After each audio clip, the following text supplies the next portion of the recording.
नमस्कार, स्वागत आप सभी का। दोस्तों, आज के इस वीडियो के अंतर्गत हम देखने वाले हैं ग्लाइकोलाइसिस के बारे में। और ये ग्लाइकोलाइसिस होती है, ये श्वसन की बहुत ही महत्वपूर्ण प्रक्रिया होती है। कई लोग होते हैं जिनको ये प्रक्रिया है वो पूर्ण रूप से समझ में नहीं आती है। और उनको समझ में क्यों नहीं आती है? क्योंकि कोई उनको ठीक प्रकार से समझाता ही नहीं है।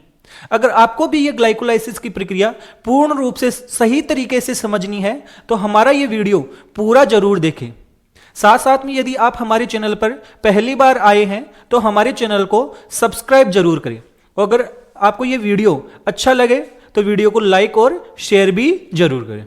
तो हम बात करते हैं किसके बारे में? ग्लाइकोलाइसिस के बारे में। देखो, ये ग्लाइकोलाइसिस एक शब्द है। इस ग्लाइकोलाइसिस शब्द है, इसको अगर इसका हम शाब्दिक अर्थ देखें कि इसका शब्द का अर्थ क्या है तो देखो, ग्लाइको का मतलब होता है ग्लूकोज।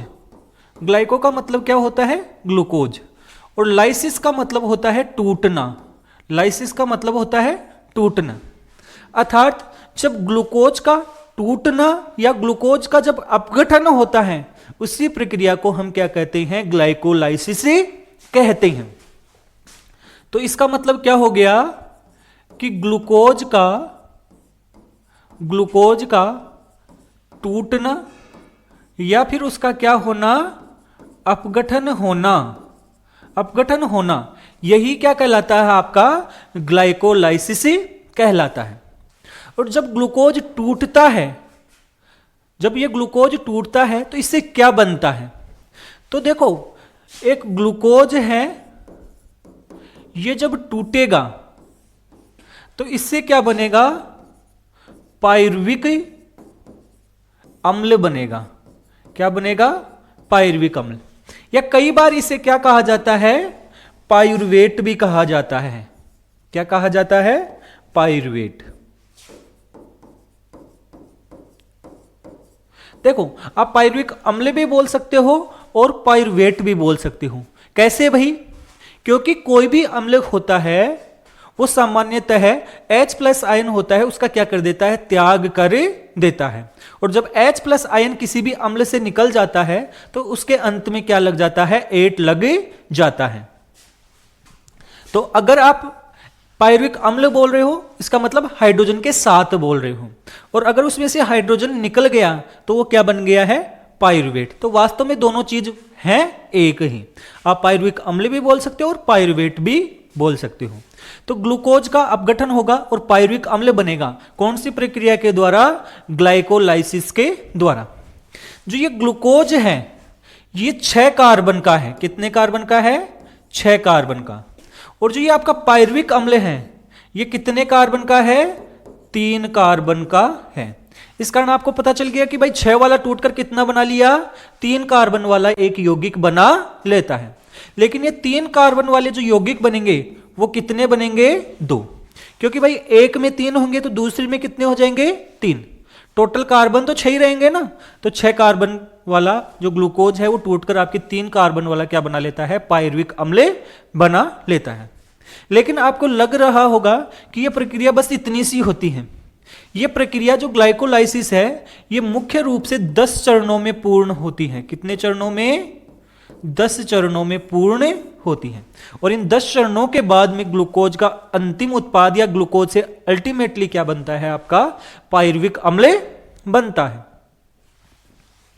जब यह ग्लूकोज से पायरुविक अम्ल बनता है तो यह जो प्रक्रिया है ग्लाइकोलाइसिस की ये कहां पूर्ण होती है?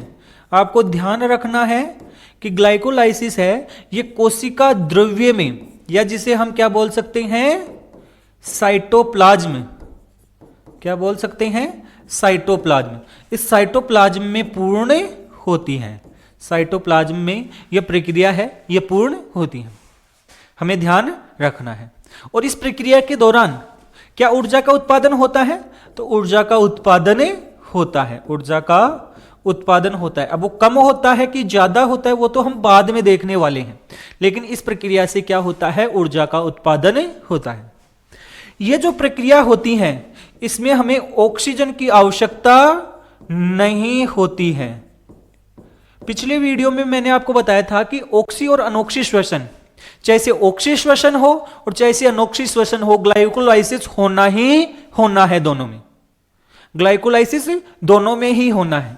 तो ऑक्सीजन की आवश्यकता नहीं होती है, नहीं होती है, आपको ध्यान रखना है। और साथ में आपको ध्यान रखना है कि यह आपका ऑक्सी श्वसन में भी होता है, ऑक्सी श्वसन में व अनोक्सी श्वसन में।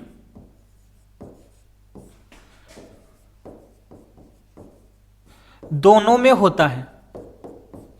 कैसे भाई? देखो ऑक्सी श्वसन में तो ग्लाइकोलाइसिस के बाद में एक प्रक्रिया और चलेगी जिसे हम बोलते हैं क्रेब्स चक्र, और अनोक्सी श्वसन में केवल कौन सी प्रक्रिया होती है?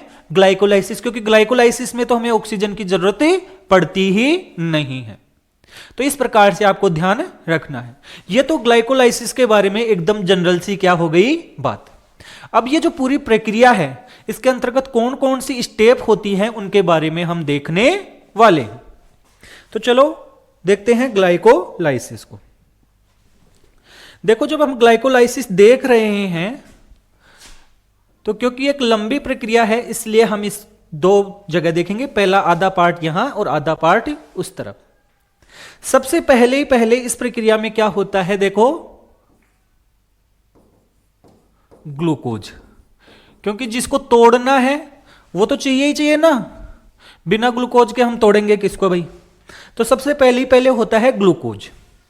और ग्लूकोज जब आपका है, इसको जब हमें तोड़ना है तो अलग अलग स्टेप होंगी। ग्लूकोज है उससे क्या बनेगा, ध्यान से सुनना। तो जो ये ग्लूकोज है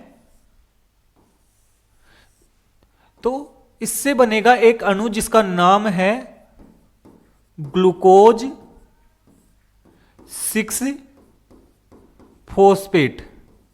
क्या बनेगा भाई? Glucose 6 phosphate. अब ये ग्लूकोज 6 फॉस्फेट है तो यहां पर ये फॉस्फेट कहां से आया? कोई ना कोई एक फॉस्फेट समूह इसके अंदर जुड़ा है, और कौन से नंबर कार्बन पर जुड़ा है? 6 नंबर कार्बन पे जुड़ा है। तो कहीं ना कहीं से क्या आया है? आपका फॉस्फेट आया है। अब ये जो फॉस्फेट आता है ये आता है आपके एटीपी से। कहां से आता है? एटीपी से। जो एटीपी है इसमें 3 फॉस्फेट हैं, तभी तो इसका नाम है एडिनोसिन ट्राइफॉस्फेट। ये एटीपी है, इससे एक फॉस्फेट किस में जुड़ गया है? ग्लूकोज में, और आपका बन गया है ग्लूकोज 6 फॉस्फेट। अब 3 में से एक निकल गया तो भाई कितने बच गए? 2। तो यहां पर आपका क्या बन गया है? एडीपी। क्या बन गया है भाई? एडीपी। और एक फॉस्फेट यहां जुड़ गया। अब यह बन गया आपका ग्लूकोज 6 फॉस्फेट। अब एटीपी होता है, ये तो वास्तव में ऊर्जा होती है। क्या होती है? ऊर्जा। आप बोलोगे कि अभी तो आपने पीछे बताया था कि जो हमारा ग्लाइकोलाइसिस है उससे हमें क्या बनानी है? ऊर्जा, अर्थात एटीपी बनाना है। और ये आप तो यहां पर बनाने के बजाय क्या कर रहे हो? उसको काम में ले रहे हो। बनाने तो दूर की बात है, एटीपी को काम में ले रहे हो। अरे तो भाई कोई भी हम बिजनेस शुरू करते हैं, कोई भी व्यवसाय आप कर रहे हो, उसका उद्देश्य क्या होता है? रुपए कमाना, धन कमाना ही तो उद्देश्य है। लेकिन कोई भी व्यवसाय जब शुरू किया जा रहा है तो उसमें हमें सबसे पहले कुछ रुपए इन्वेस्ट करने पड़ते हैं, कुछ पूंजी लगानी पड़ती है। इसी प्रकार से ग्लाइकोलाइसिस से हम ऊर्जा का उत्पादन करेंगे, एटीपी का उत्पादन करेंगे, लेकिन उसके लिए हमें क्या करना पड़ेगा? कुछ इन्वेस्ट करने पड़ेंगे, कुछ एटीपी लगाने पड़ेंगे। तो वो लगाने वाले एटीपी हैं ये। तो यहां पर आपका क्या बन गया है? Glucose 6 phosphate. अब ये ग्लूकोज 6 फॉस्फेट है, इससे क्या बनेगा? देखो, इससे आपका बनेगा फ्रुक्टोज 6 फॉस्फेट। क्या बनेगा भाई? Fructose 6 phosphate. अर्थात फॉस्फेट तो वही है, 6 नंबर कार्बन पे है, लेकिन ग्लूकोज है वो किस में कन्वर्ट हो गया है? आपके फ्रुक्टोज में। देखो ग्लूकोज भी 6 नंबर का, 6 कार्बन का ही एक यौगिक होता है, और फ्रुक्टोज भी 6 कार्बन का ही एक यौगिक होता है। लेकिन ग्लूकोज और फ्रुक्टोज होते हैं ये एक दूसरे के समावयवी होते हैं। समावयवी का मतलब होता है कि ऐसा कोई पदार्थ जिसकी संरचना, उसका सूत्र क्या होता है? सूत्र तो एक समान होता है लेकिन उसकी संरचना में क्या होता है? आपकी विविधता पाई जाती है, संरचना अलग होती है, तो उससे बोलते हैं समावयवी। तो ये दोनों एक दूसरे के क्या होते हैं, समावयवी। और समावयवी को इंग्लिश में कहते हैं हम आइसोमर। क्या कहते हैं, आइसोमर। तो ये आपका ग्लूकोज 6 फॉस्फेट से किस में कन्वर्ट हो गया है, फ्रुक्टोज 6 फॉस्फेट में।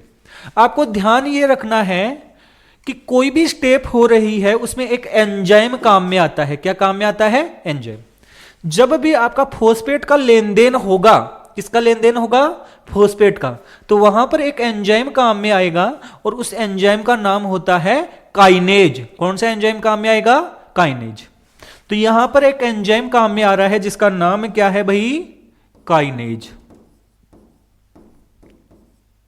देखो आप सीधा इसको काइनेज एंजाइम भी लिख सकते हैं, लेकिन क्योंकि ये काइनेज है, ये किसके लिए काम में आ रहा है, ग्लूकोज के लिए। भाई ग्लूकोज से ही तो ग्लूकोज 6 फॉस्फेट बना, तो इसको हम ग्लूकोकाइनेज भी बोल सकते हैं। और क्योंकि ग्लूकोज 6 कार्बन का होता है, कितने कार्बन का, 6, 6 को बोला जाता है हेक्स, तो इसे क्या कहा जाता है, हेक्सोकाइनेज भी कहा जा सकता है। क्या कहा जा सकता है, हेक्सोकाइनेज। यहां पर देखो ग्लूकोज 6 फॉस्फेट से आपका क्या बना है, फ्रुक्टोज 6 फॉस्फेट। क्या बना है, फ्रुक्टोज 6 फॉस्फेट। लेकिन ग्लूकोज और फ्रुक्टोज एक दूसरे के क्या होते हैं, समावयवी, आइसोमर होते हैं। तो यहां एक एंजाइम हो जाएगा जिसका नाम क्या होगा, आइसोमरेज। कौन सा एंजाइम हो जाएगा, आइसोमरेज। ठीक है। तो जब ये आपका फ्रुक्टोज 6 फॉस्फेट बन गया, अब इससे क्या बनेगा, देखो नेक्स्ट स्टेप के अंतर्गत इससे बनेगा हमारा फ्रुक्टोज 1,6 बिस फॉस्फेट। क्या बन गया, फ्रुक्टोज 1,6 बिस फॉस्फेट। ये बिस का मतलब तो होता है 2। अब 2 जुड़े हैं, एक तो 1 नंबर पे, एक 6 नंबर पे। 6 पे तो पहले से ही जुड़ रहा था, इसका मतलब 1 नंबर का जो कार्बन है फ्रुक्टोज का, उसमें आपका क्या और जुड़ गया है, उसमें एक आपका फॉस्फेट समूह है और जुड़ गया है। अब ये एक फॉस्फेट कहां से आया होगा, जैसे यहां आया होगा वैसे ही यहां आया होगा। तो यहां पर क्या हो गया आपका, देखो यहां पर आपके एक एटीपी काम में आया और उससे क्या बन गया, एडीपी। यहां पे एंजाइम कौन सा होगा, आप खुद बताओ। अभी आपको बताया था कि जहां पर भी फॉस्फेट समूह का मुख्य रूप से लेन देन होता है, वहां पर एंजाइम होता है आपका काइनेज। और ये काइनेज एंजाइम किसके लिए काम में आ रहा है, फ्रुक्टोज के लिए। किसके लिए काम में आ रहा है, फ्रुक्टोज के लिए। तो या तो आप इसे लिख सकते हो फ्रुक्टोकाइनेज, क्या लिख सकते हो, फ्रुक्टोकाइनेज, या फिर क्योंकि फ्रुक्टोज भी 6 कार्बन का ही है, इस कारण इसे आप हेक्सोकाइनेज भी लिख सकते हो। तो यहां पर मैं लिख देता हूं हेक्सोकाइनेज एंजाइम। और आपका फ्रुक्टोज 6 फॉस्फेट से क्या बन गया, फ्रुक्टोज 1,6 बिस फॉस्फेट। ठीक है कि नहीं है। अब देखो, अब यहां पर 1 नंबर पे फॉस्फेट समूह आ गया और 6 नंबर पे। अब इसको हम तोड़ेंगे, क्या करेंगे, तोड़ेंगे। क्योंकि आप खुद ही बताओ, हमें ग्लाइकोलाइसिस में 6 कार्बन था, 6 कार्बन वाला ग्लूकोज था, उसको डिवाइड करना था, अपगठन करना था, और 3-3 के 2 बनाने हैं। तो अब 6 वाले को 3-3 के 2 बनाएंगे भाई। देखो इससे क्या बनेगा, जब फ्रुक्टोज का अपगठन होगा तो इससे क्या बनेगा, एक तो बनेगा di hydroxy acetone phosphate, di hydroxy acetone phosphate. Short में इसे कहा जाता है DHAP, DHAP अर्थात di hydroxy acetone phosphate. Acetone मतलब एक कीटोन है। अब ये कीटोन और एल्डिहाइड क्या होते हैं, आप केमिस्ट्री में पढ़ते हो। तो ये आपका क्या बन गया है, डाई हाइड्रोक्सी एसीटोन फॉस्फेट। दूसरा आपका क्या बन रहा है, वो बन रहा है 3-फॉस्फो गिल्सेल्डिहाइड।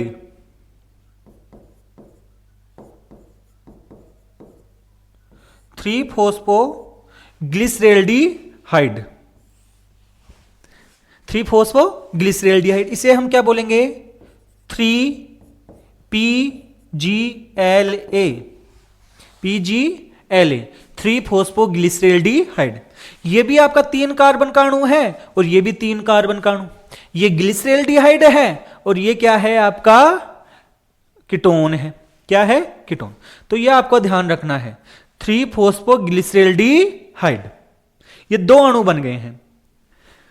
यहां पर एक एंजाइम बना था भाई, कोई भी प्रक्रिया हो रही है उसमें एक एंजाइम काम में आ रहा है। यहां पर एक एंजाइम है जिसका नाम है एल्डोलेज। कौन सा एंजाइम है? एल्डोलेज, आपको ध्यान रखना है। ये भी कितने कार्बन का? 3, और ये भी कितने कार्बन का? 3, और ये दोनों आपस में बदल सकते हैं, अर्थात ये इसमें बदल सकता है और ये इसमें बदल सकता है। ठीक है कि नहीं है? तो अल्टीमेटली क्या होगा, जो भी आपका डाईहाइड्रोक्सी एसीटोन फॉस्फेट होगा वो किस में कन्वर्ट हो जाएगा? 3-फॉस्फोग्लिसरेल्डिहाइड में कन्वर्ट हो जाएगा, क्योंकि आगे की जो प्रक्रिया है उसमें क्या काम में आने वाला है? 3-फॉस्फोग्लिसरेल्डिहाइड। क्या काम में आने वाला है? 3-फॉस्फोग्लिसरेल्डिहाइड। तो चलो भाई, यहां पर हम इसको लिख देते हैं 3-फॉस्फोग्लिसरेल्डिहाइड, शॉर्ट में लिख दिया है मैंने। अब आगे की जो भी चरण होंगे उसमें केवल यही काम में आने वाला है। तो इस कारण इसके कितने अणु बन जाएंगे आप खुद ही देखो भाई। एक तो ये खुद था ही और एक ये इसमें कन्वर्ट हो गया, तो कितने अणु हो गए? 2। कितने अणु? 2 अणु मान के चलना भाई अब इसको। और ये कितने कार्बन का है? 3 कार्बन का। कितने कार्बन का है? 3। अब देखो भाई, ये 3PGLA है या 3-फॉस्फोग्लिसरेल्डिहाइड है, इसका होगा ऑक्सीकरण। क्या होगा? ऑक्सीकरण। अब आप बोलोगे कि सर आप तो झूठ बोल रहे हो, अभी तो आपने पीछे क्या बताया था कि इस प्रक्रिया के दौरान ऑक्सीजन काम में ही नहीं आएगा, और जब ऑक्सीजन काम में ही नहीं आएगा तो ऑक्सीकरण कैसे होगा? तो आपको ध्यान रखना है, अरे भाई ऑक्सीजन का जुड़ना ही ऑक्सीकरण नहीं होता। अगर किसी चीज में से हाइड्रोजन हटती है तो भी तो ऑक्सीकरण ही होता है। तो इस 3-फॉस्फोग्लिसरेल्डिहाइड का हम क्या करेंगे? ऑक्सीकरण। ऑक्सीकरण कैसे होगा भाई? ऑक्सीजन तो जोड़ नहीं सकते, तो हमें हाइड्रोजन हटाना है। हाइड्रोजन हटाएंगे तो कैसे हटेगा? यहां पर एक अणु काम में आएगा जिसका नाम है NAD+। क्या बोलते हैं? NAD+। और ये NAD+ है, एक क्या होता है? को एंजाइम होता है, सह एंजाइम, एंजाइम के साथ साथ काम करता है। और इस NAD+ से क्या बन जाएगा आपका? NADH+H+, अर्थात यहां से 2 हाइड्रोजन हटे, एक तो ये वाला और एक ये वाला, और यहां पर जुड़ गए। अब जब हाइड्रोजन हटा है तो ध्यान से सुनना, जब भी ग्लिसरेल्डिहाइड का ऑक्सीकरण होता है तो उससे क्या बनता है? आपका एसिड बनता है। क्या बनता है? एसिड। तो ग्लिसरेल्डिहाइड का जब ऑक्सीकरण हुआ तो इससे कौन सा एसिड बनेगा? इससे बनेगा ग्लिसरिक एसिड। क्या बनेगा? Glyceric acid. और वो ग्लिसरिक एसिड है 1,3-बिस-फॉस्फो ग्लिसरिक अम्ल। अम्ल बोल दो, एसिड बोल दो। अब आप बोलोगे कि सर इसमें तो एक ही फॉस्फेट था, वो कितने नंबर पे था? 3 नंबर पे। कितने नंबर पे था? 3। इसमें 2 कहां से आ गए? एक तो 3 पे जुड़ गया ग्लिसरिक अम्ल में, और एक पर जुड़ गया। इसका मतलब एक फॉस्फेट और ऐड हुआ है। क्या हुआ है? एक फॉस्फेट ऐड हुआ है। और वो ऐड हुआ है तो आप बोलोगे सर ATP से ले आओ। यहां पर भी हम फॉस्फेट ATP से ही तो लेकर आ रहे थे, लेकिन यहां पर ATP काम में नहीं आता है। यहां पर एक फॉस्फेट काम में आता है जिसे हम बोलते हैं इनऑर्गेनिक फॉस्फेट। क्या बोलते हैं? Inorganic phosphate. और वो इनऑर्गेनिक फॉस्फेट इसमें जुड़ जाता है। अब क्यों काम में आता है, कैसे काम में आता है, इतना ज्यादा हमें डिटेल में नहीं जाना है। आपको केवल एक चीज ध्यान रखनी है कि यहां पर कौन सा फॉस्फेट काम में आता है, इनऑर्गेनिक फॉस्फेट काम में आता है। अब एंजाइम कौन सा होगा, देखो जब भी हाइड्रोजन बाहर निकलता है किसी चीज से, तो उस वहां पर जो एक एंजाइम काम में आता है जिसे हम बोलते हैं डीहाइड्रोजिनेज। कौन सा एंजाइम होता है, डीहाइड्रोजिनेज। तो यहां पर मैं लिख देता हूं डीहाइड्रोजिनेज। कौन सा एंजाइम काम में आया है, डीहाइड्रोजिनेज। और आपका हाइड्रोजन बाहर निकल गया है और ग्लिसरल्डिहाइड से क्या बन गया, आपका ग्लिसरिक अम्ल। अब इसमें क्या होगा, देखो अब तक हम एक भी एटीपी नहीं बनाया, अब तक हमने एक भी एटीपी नहीं बनाया, और हमारा मेन काम था भाई एटीपी बनाना। दो हमने लगा और दिए, बनाओगे कब, कोई बिजनेस करियो उसमें रुपए लगाए जा रहे हो लगाए जा रहे हो, अरे कमाओ भी तो सही। तो कमाने का टाइम आ गया है भाई। अब इसमें दो फॉस्फेट थे, इन दो फॉस्फेट में से एक फॉस्फेट निकाल लेंगे, और एक फॉस्फेट निकालेंगे तो उससे क्या बनेगा, देखो एडीपी है, ये एडीपी का आपका किस में कन्वर्ट हो जाएगा, एटीपी में। कहने का मतलब एडीपी में दो ही थे, एक और जुड़ गया तो ये बन गया है आपका एटीपी। क्या बन गया है, एटीपी। अब बताओ तीन आपके दो में से एक फॉस्फेट चला जाएगा तो क्या बचेगा, केवल एक, और वो बच गया है आपका 3-फॉस्फो ग्लिसरिक 3-फॉस्फोग्लिसरिक अम्ल। ठीक है कि नहीं है, तो ये बन गया आपका 3-फॉस्फोग्लिसरिक अम्ल। यहां पर एंजाइम आप खुद बताओ, यहां पर एंजाइम बताओ भाई। मैंने आपको बताया था कि जहां पर भी आपका क्या होता है, लेन देन होता है, जहां पर भी आपका फॉस्फेट का लेन देन होगा वहां पर क्या होगा, एंजाइम काम में आएगा। और कौन सा एंजाइम, काइनेज। तो यहां काइनेज किसके लिए काम में आया है, बिस के लिए, फॉस्फोग्लिसरिक अम्ल के लिए। तो इस कारण यहां पर हम लिख देंगे काइनेज एंजाइम। कौन सा एंजाइम है, काइनेज एंजाइम। अब देखो 3-फॉस्फोग्लिसरिक अम्ल है, इससे कन्वर्ट होके एक बनता है 2-फॉस्फोग्लिसरिक अम्ल। क्या बनता है, 2-फॉस्फोग्लिसरिक अम्ल। अब देखो इसमें कुछ नहीं हुआ है, 3 नंबर पे जो फॉस्फेट समूह था अब वो कितने पे आ गया है, 2 नंबर पर। कितने नंबर पे आ गया है, 2 नंबर पे, कुछ भी बाहर नहीं निकला है। यहां पर आपका एक एंजाइम काम में आता है जिसका नाम है म्यूटेज। कौन सा एंजाइम काम में आता है, म्यूटेज काम में आया, केवल स्थिति में परिवर्तन हुआ है। 2-फॉस्फोग्लिसरिक अम्ल से आपका क्या बनेगा, देखो इससे बन जाएगा इनोल। तो यहां पर आपका बन जाएगा 2-फॉस्फो इनोल पाइरुवेट। क्या बन जाएगा, 2-फॉस्फो इनोल पाइरुवेट। इसे शॉर्ट में हम PEP भी कहते हैं, फॉस्फो इनोल पाइरुवेट। क्या कहते हैं, फॉस्फो इनोल पाइरुवेट। तो यह आपका बन गया। ध्यान से सुनो, इस दौरान एक तो जल का अणु बाहर निकलता है। क्या निकलता है, जल का अणु बाहर निकलता है। एंजाइम कौन सा होता है, देखो आपका इनोल बना है तो यहां पर एक एंजाइम आ जाएगा इनोलेज। कौन सा एंजाइम आ जाएगा, इनोलेज। और अब एंड में आ गए हम, सबसे लास्ट में आ गए हैं। और सबसे लास्ट में क्या होगा, जो आपका 2-फॉस्फो इनोल पाइरुवेट है, 2-फॉस्फो इनोल पाइरुवेट, इससे आपका क्या होगा, जो एक फॉस्फो समूह है, एक फॉस्फेट और बच रहा है, इसको और लूट लो और लूट कर ऊर्जा में बदल दो। ऊर्जा में जब हम बदलेंगे तो क्या होगा भाई, अभी आपको बताया था एडीपी से क्या बन जाएगा आपका, एटीपी। क्या बन जाएगा, एटीपी। और ये बन जाएगा आपका पाइरुविक अम्ल। क्या बन जाएगा आपका, पाइरुविक अम्ल। अभी अभी आपको बताया कि फॉस्फेट समूह का फिर से लेन देन हुआ है तो एंजाइम आ जाएगा आपका क्या, काइनेज। कौन सा एंजाइम आ जाएगा, काइनेज। और एंड में आपका बन क्या गया है, पाइरुविक अम्ल।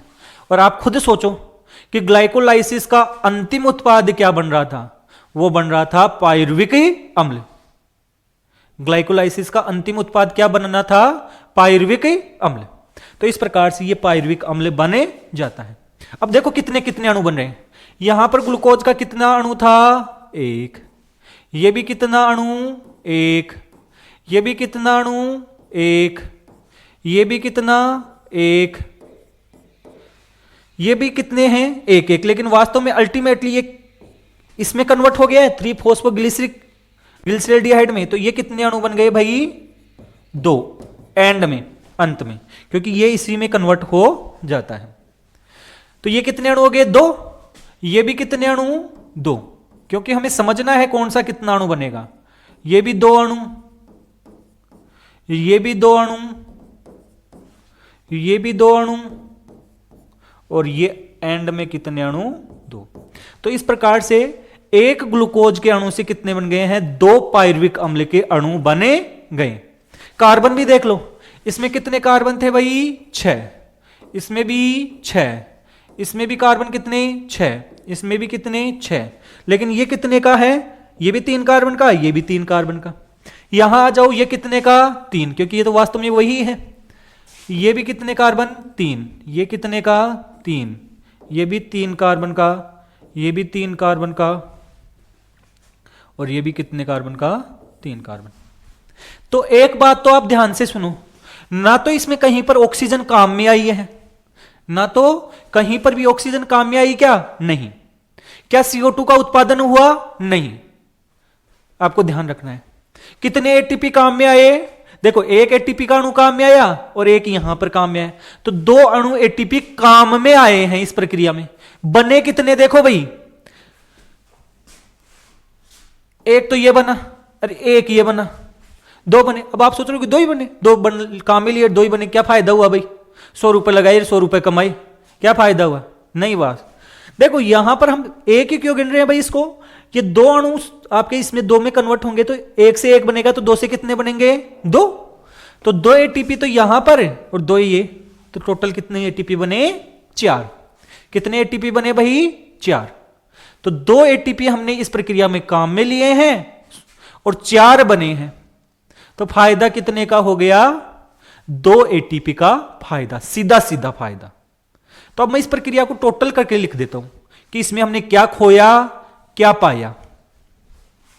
ये देख लो भाई, पूरी प्रक्रिया है किसकी? ग्लाइकोलाइसिस की। कितने चरणों में पूर्ण हुआ है? 10। गिन लो भाई, ये 1 2 3 4, ये 5, ये 5 वाला ही है। 6 7 8 9 और 10, क्योंकि ये तो यहां पर ही बन गया था ना 3PgLa। इसको तो हमने आगे तो वहां क्यों लिखा था? क्योंकि दूसरी साइड गए थे हम। तो कितने चरणों में पूर्ण हुआ है? 10 चरणों में पूर्ण हुआ है। अब देख लो क्या क्या बना भाई।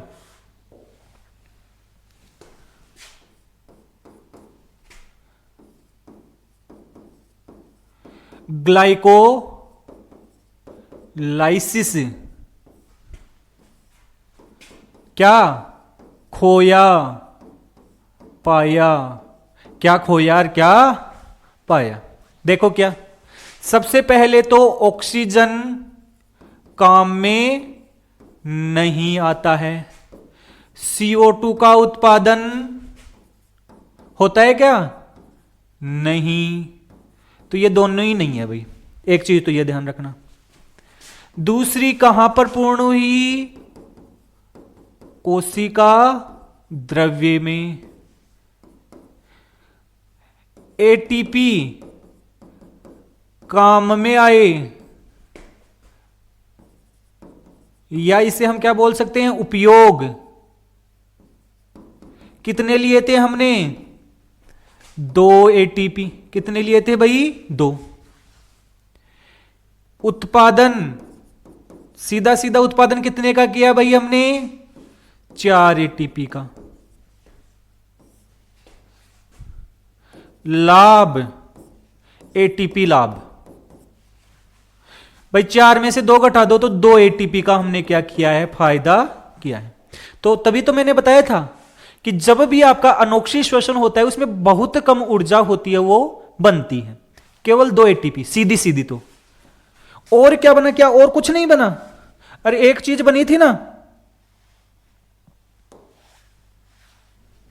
ये वाला NaDH प्लस H प्लस भी बना था, ये ध्यान रखना। और कितने अणु बने थे? 2 अणु। कितने अणु बने थे? 2। और ध्यान रखना ये जो NaDH प्लस H प्लस है, ये भी काम की चीज है। NaDH प्लस H प्लस, ये भी काम में, ये कितने अणु बने हैं भाई? 2 अणु बने हैं। ठीक है कि नहीं है? आपको ध्यान रखना ये कौन सी साइकिल में जाएगा? आपकी ETC में जाएगा। ETC का मतलब होता है इलेक्ट्रॉन ट्रांसपोर्ट चेन या इलेक्ट्रॉन ट्रांसपोर्ट साइकिल, वहां पर जाएगा। और ETC में जाने के बाद में एक NaDH है, वो टोटल आपके 3 ATP का उत्पादन करेगा। कितने का करेगा? 3 ATP का उत्पादन करेगा। सीधा सीधा नहीं बन रहा है, लेकिन ETC में जाकर 3 ATP बना देगा। अणु कितने हैं भाई? 2। तो कितने? 6 ATP का क्या उत्पादन यहां हो जाएगा। अब आप खुद ही बताओ, 2 का तो सीधा सीधा फायदा, और 6 इसके द्वारा बन जाएंगे, 6 इसके द्वारा बन जाएंगे। तो कुल ATP उत्पादन, कुल ATP उत्पादन कितना हो जाएगा भाई? देखो 2 तो ये रहे हैं, 6 ये रहे हैं, तो 2 प्लस 6 बराबर 8 ATP। ये आपको ध्यान रखना है कि ग्लाइकोलाइसिस जब पूर्ण होता है, पूरी प्रक्रिया के दौरान कितने ATP बनने वाले हैं। तो बनने वाले कितने हैं हमारे? 8 तो कुल बचने वाले हैं। वैसे बनते तो टोटल 10 हैं भाई, 4 तो यहां बनते हैं और 6 यहां बनते हैं, टोटल 10 बनते हैं, जिसमें से 2 काम में आए थे। उनको अगर घटा दें तो शुद्ध लाभ कितने का होता है? 8 ATP का होता है। तो इस प्रकार से हमारी पूरी ग्लाइकोलाइसिस की प्रक्रिया है, ये पूर्ण होती है। मैंने आपको ग्लाइकोलाइसिस को एकदम सीधा सिंपल तरीके से एक एक स्टेप को आराम से आपको समझाया है, और इसके बाद में अंत में मैंने आपको यह भी बताया। आपको ये वाली चीज है सबसे इंपॉर्टेंट है, एग्जाम में क्वेश्चन बनेंगे वो यहां से बनने की संभावना है, तो यह आपको ध्यान रखना है। बाकी ये ग्लाइकोलाइसिस की प्रक्रिया है, ये कैसी लगी है, आपके समझ में आई है तो कमेंट में जरूर लिखना भाई। और आपको ये वीडियो अगर अच्छा लगे तो वीडियो को लाइक और शेयर जरूर करें, और हमारे चैनल को सब्सक्राइब भी जरूर करें। धन्यवाद।